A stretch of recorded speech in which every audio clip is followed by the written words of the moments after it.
Hi, this is John Bon Jovi with the story of the Philadelphia Soul. Who will be the last man standing?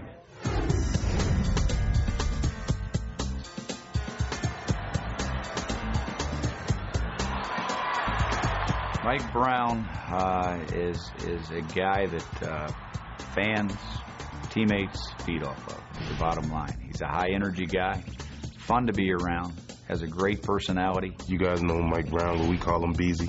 That's what he is on the field.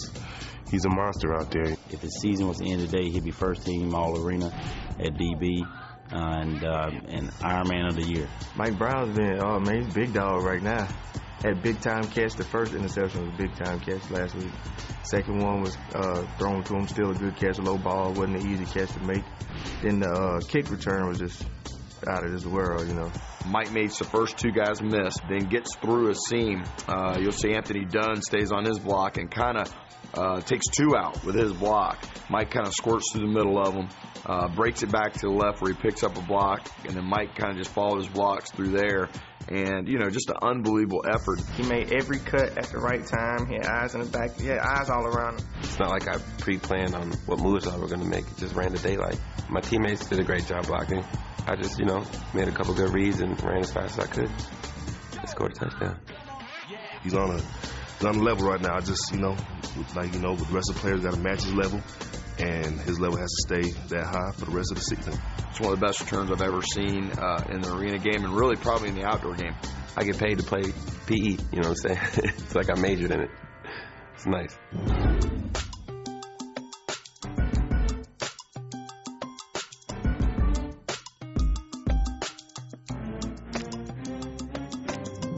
Kenny broke his collarbone. Game one against Orlando, made an unbelievable catch in the back of the end zone. It was just one of those misfortunate things that happened. Grasped a good ball, and it's just freak of luck, freak of nature. And, I just caught it, fell and rolled, and I guess he landed on me at the perfect time and just broke it. I mean, didn't snap it completely, but just broke it. Feels like your shoulders and your neck. It's pretty tough. I mean, when it first happened, your adrenaline's still going. You can move it.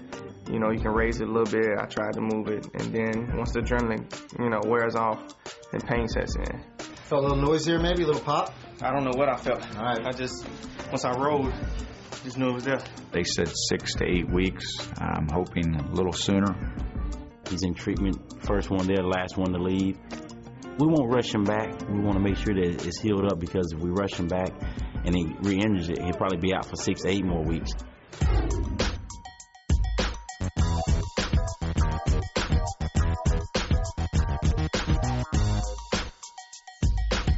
Anytime we can come home playing Philly in front of our great fans, we want to protect our house. Let's go, baby! Hey, feel your feet. 1, 2, 3. Let's go. Having scrimmaged those guys, and I think New York, number one, thinks that they may have our number a little bit. They played well against us. They came back and kicked a field goal in the scrimmage. Well, we didn't think we were kicking field goals. In their minds, they beat us. They made it a long way out and celebrated afterwards. So we want to win this one pretty bad. They came in for that scrimmage and embarrassed us a little bit. I want to get that back. It's embarrassing to let them play with us like that. Just see me after the game. Idris is a favorite of ours as a player. He's a great person. He's got a couple statements out there for his team and against ours, and it's one of those things we use it as a bulletin board material, and it should be a battle. Idris made some comments about us, since we haven't given him any sacks on Tony, so he feels like, they're going to be the first ones to rattle him. I'm not going to retract my statements. I didn't personally say that, but, that's a goal of ours, to get to court, get to Tony. Anytime you let a quarterback just sit in the pocket and pat the ball and look downfield, it's going to be a tough time on your DB. So, we definitely feel that we're a team that can get pressure, and hopefully we will. Bill said he's going to get them, so we'll be okay with that. They say we're not worried about Idris Price. Behind these cameras and all this TV glamour, we're grinding. So don't let it be mistaken, though. Our teammates are working hard each and every day.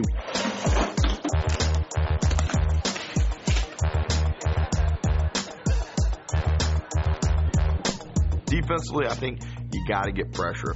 coverage-wise, we can't give up the big play. Make them earn everything they get. I think it comes back to those front four, Gabe, Brian, AD, and Tom getting after the quarterback. Most games are going to go down the fourth quarter because of the nature of the game.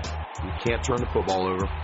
We got to play good defense and get some stops, and we got to beat them on special teams. And I think if we do those things and protect Tony, I said that earlier, I think we'll have a good shot to win the football game.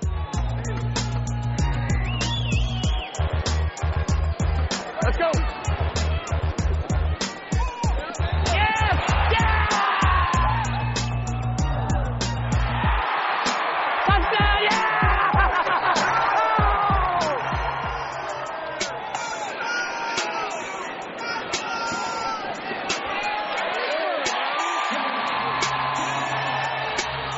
He was on the ground, kind of pounding the ground, and when you're doing that, you know it's something serious. And my heart just kind of dropped. Unfortunately, I had this, couple tears in the knee before, and I knew something. It popped right away. We scrimmaged him twice, and he got kicked out of both scrimmages for doing the same thing with late hits on Durazio. And he late hit a ground in the scrimmage here, and all of a sudden we come back to the game, and it's the third time same dude gets kicked out of the game. Yeah. So there's no room for that in this game. Matt Durazio came in and did a great job. That's why we signed him, in case something like this happened. A little dive option, and Cliff had already scored once, and I think they were kind of focused on him, and I just pulled it out and was lucky enough to get around that corner. The interception at the end of the game was big. It was kind of like a dagger. It really hurt them, like they never had a chance of winning after that, and made us feel real good. Baby. John Nix, buddy, if you can't get to the quarterback, don't hit him late. Be a man and rush the quarterback fair. Anybody can hit the damn quarterback 5 yards after you throw the damn ball. It looks bad on the league, the arena players, and we don't need that around. It's bad publicity. My concern is when you play quarterback in the Arena Football League, it's based on quarterback play, your success. And if teams are allowed to take a run at the quarterback, it hurts the entire Arena Football League. If he plays next week, I'll be shocked. It was that bad. It was ridiculously late and low. I just want to see the players play within the rules of the game. If injury happens, so be it. But not a flagrant foul where the quarterback, in my opinion, is almost intentionally, the target of a late hit. I think everybody's still fired up. We know we have Matt, and that guy's won a championship. This isn't season ending or anything like that. I'll be back, and we'll get right back on it. We're a family in here. We play together, man. Somebody go down, we play harder. Stick up for your family, man. That's how we do. Way to go out there and play. All phases, man. We finished that game off great. All right? Family on three, baby. Love y'all boys. 1, 2, 3. Family.